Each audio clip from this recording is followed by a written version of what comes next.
Today we have the 2023 Cupra Born. This vehicle has done just under 11,000 miles. It has an automatic transmission and a fully electric motor.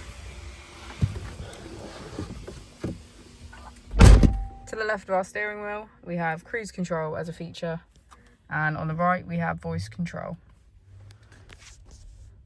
Moving on to our screen, we can access Apple CarPlay, smartphone integration, radio and navigation.